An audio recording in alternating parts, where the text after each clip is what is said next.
कुंभ राशि वाले व्यक्तियों, अब शांत बैठने का समय बिल्कुल भी नहीं है। जीवन में कुछ कर गुजरने का समय आ चुका है।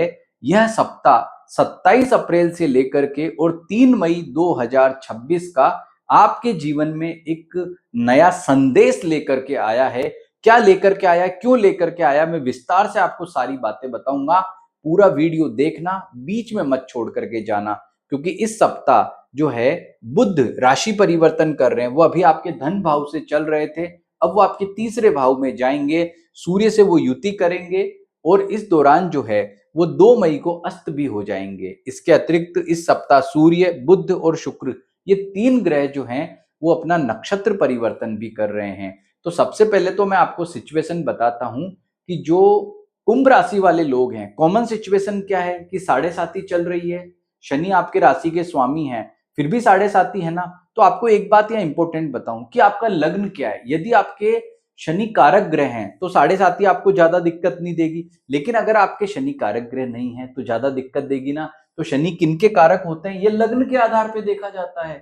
तो अगर आपका लग्न वृषभ है, मिथुन है, कन्या है, तुला है, मकर है या कुंभ है, तो ऐसी स्थिति में शनि आपके लिए कारक ग्रह रहेंगे और आपको वो हेल्थ के मामले में, कॉन्फिडेंस के मामले में बड़ा ही जबरदस्त और अच्छा फल प्रदान करेंगे। और इस जानकारी को और ज्यादा हम गहराई से कैसे देख सकते हैं कि शनि भाई इस समय उत्तरा भाद्रपद नक्षत्र में ट्रांजिट कर रहे हैं ना। तो शनि का उत्तरा भाद्रपद में होना जहां धनिष्ठा और पूर्वा भाद्रपद वालों के लिए श्रेष्ठ फल वाला है, तो शतभिषा वालों के लिए थोड़ी संघर्ष की स्थिति यहां पर दिखाई देती है। यानी कॉन्फिडेंस के मामले में जो शनि की बात हमने की, वो इन लग्न वालों के लिए, वृषभ, मिथुन, कन्या, तुला, मकर, कुंभ लग्न वालों के लिए बेस्ट है और धनिष्ठा और पूर्वा भाद्रपद नक्षत्र वालों के लिए बहुत ही अच्छी सिचुएशन है। तो आपको ये राशिफल क्यों देखना चाहिए, क्यों बाकी जितने भी दुनिया में राशिफल बताने वाले लोग हैं उनसे हम अलग राशिफल बताते हैं, उसका एक रीजन आपको बताता हूं।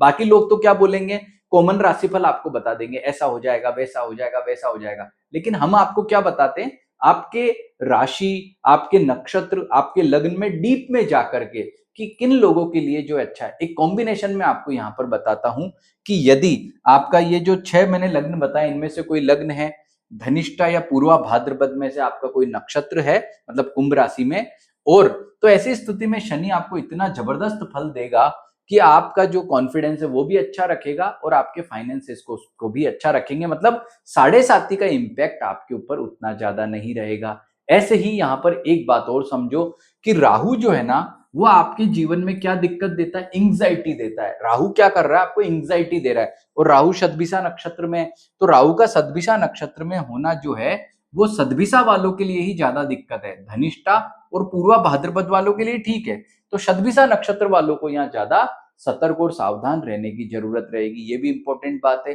तो आइए इस सप्ताह में शुरुआत में सबसे पहले जानते हैं कि वो कौन से दिन हैं जब आपको सबसे ज्यादा सतर्क और सावधान रहना होगा। तो आपके लिए 28 अप्रैल को 3:36 सुबह से लेकर के 30 अप्रैल को 1:14 तक समय इतना बेटर नहीं रहेगा। क्यों नहीं रहेगा, क्योंकि इस समय चंद्रमा अष्टम भाव में रहेंगे और 8वें घर में रहने से, मैंने ये जो टाइम लिखा है ये भारतीय स्टैंडर्ड टाइम है।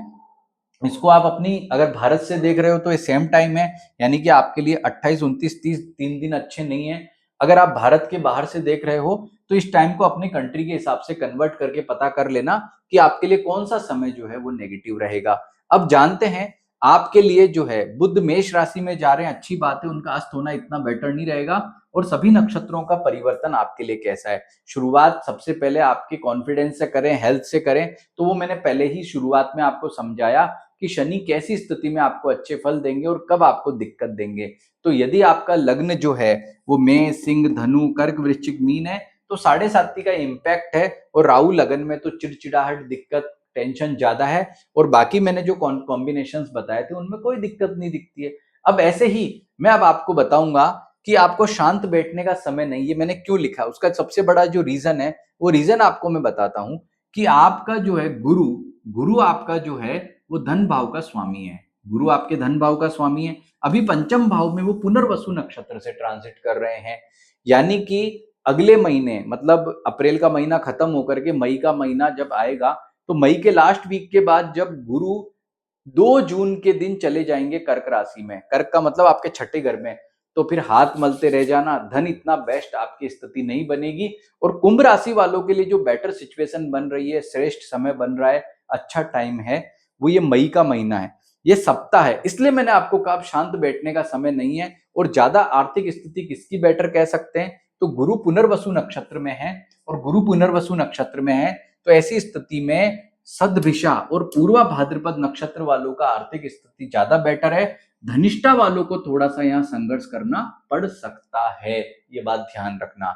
अब आगे जानते हैं कि आपका पारिवारिक सुख अच्छा है, बेस्ट है, शुक्र चौथे भाव में अच्छा फल देते हैं, इसलिए कोई चिंता नहीं है। माता पिता सभी बंधुजनों से आपका अच्छा जो है बॉन्डिंग दिखता है, बहुत ही बेस्ट टाइम आपका कह सकते हैं। ऐसे ही विद्यार्थियों का समय भी अच्छा है, बेस्ट कहा जा सकता है।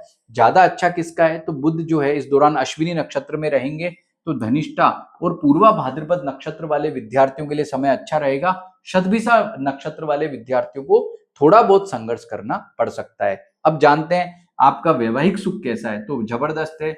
विवाह का विवाह नहीं हुआ है इन दिनों, प्रयास कर रहे हो लड़की लड़का ढूंढने का तो करो, क्योंकि मई का महीना बहुत अच्छा है। ये सप्ताह भी जबरदस्त है, और इस सप्ताह जो है पॉजिटिविटी आने के योग भी है। कोई रिश्ता आता है उस मामले को गंभीरता से देखो, क्योंकि रिश्ता आने के मामले में ये समय बहुत अच्छा कह सकते हैं। प्लस आपका जो पति पत्नी का बॉन्डिंग है, आपके जो है पार्टनर से आपका बॉन्डिंग है, वो भी अच्छा दिखाई देता है। यानी कि लव लाइफ आपकी इस सप्ताह बहुत ही जबरदस्त कह सकते हैं। और ज्यादा अच्छी किसकी दिखाई देती है, तो ज्यादा अच्छी जो है वो शतभिषा नक्षत्र वालों की सबसे बेस्ट स्थिति बन रही है लव लाइफ के मामले में।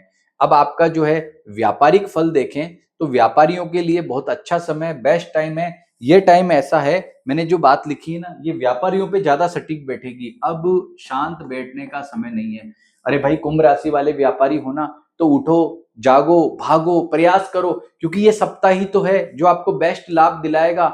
ये सप्ताह ही है जो आपको जीवन को नई दिशा देगा, आपके व्यापार में लाभ के योग बनाएगा। यानी इस सप्ताह जबरदस्त फल मिल रहे हैं। और ये जबरदस्त फल किनके लिए कहे जा सकते हैं, तो मैं कहूंगा कि निश्चित रूप से जो है ये फल सदभिषा नक्षत्र वालों के लिए सबसे बेस्ट है, बजाय धनिष्ठा पूर्वा भाद्रपद के। बाकी नक्षत्र वालों को भी अच्छा फल मिलेगा, पर ज्यादा बेस्ट सदभिषा नक्षत्र वालों के लिए कह सकते हैं। अब नौकरी पैसा वालों की बात करें तो व्यापारियों की तरह नौकरी पैसा वालों का समय भी अच्छा है, उत्तम है। आपके नौकरी में दिक्कत चल रही है, बाधाएं आ रही है, समस्याएं आ रही है, तो उन समस्याओं से निकलने के लिए आपको इस सप्ताह एफर्ट करना चाहिए। ये समय आप छोड़ दो 28 से 30 वाला, इसके अतिरिक्त समय आपका बहुत ही अच्छा रहेगा।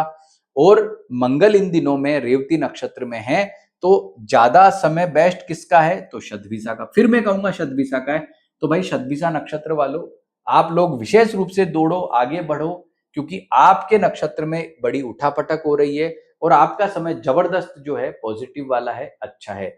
अब हम ये देखते हैं कि ज्यादा अच्छा फल लग्न के आधार पर किसको मिलेगा, तो भाई वृषभ, मिथुन, कन्या, तुला, मकर, कुंभ अगर आपका लग्न है तो ये सप्ताह आपका जबरदस्त है। बाकी अगर आपके लग्न है तो फल तो फिर भी ठीक रहेगा, लेकिन ज्यादा अच्छा जो है वो इन लग्न वालों को फल मिलेगा। ऐसे ही भिन्नाष्टक भी अलग अलग ग्रहों का देख लेना, कोई नेगेटिव ग्रह आपका है तो कम भिन्नाष्टक रेखा पर हो, और ज्यादा अच्छा ग्रह है तो ज्यादा रेखाओं पर हो। तो मैक्सिमम ग्रह तो आपको अच्छा ही फल यहाँ पर प्रदान कर रहे हैं। तो भाई क्यों कुंभ राशि वालों, आपके लिए ये सप्ताह विशेष क्यों है, क्यों आपको शांत बैठना नहीं है, सारी बातें मैंने विस्तार से आपको बताई। ये वीडियो अच्छा लगा है तो इसे लाइक करें, हाइप करें। चैनल को सब्सक्राइब नहीं किया तो जरूर जरूर करें, और फेसबुक पर देख रहे हैं तो हमें फॉलो करना बिल्कुल भी नहीं भूलें। नमस्ते।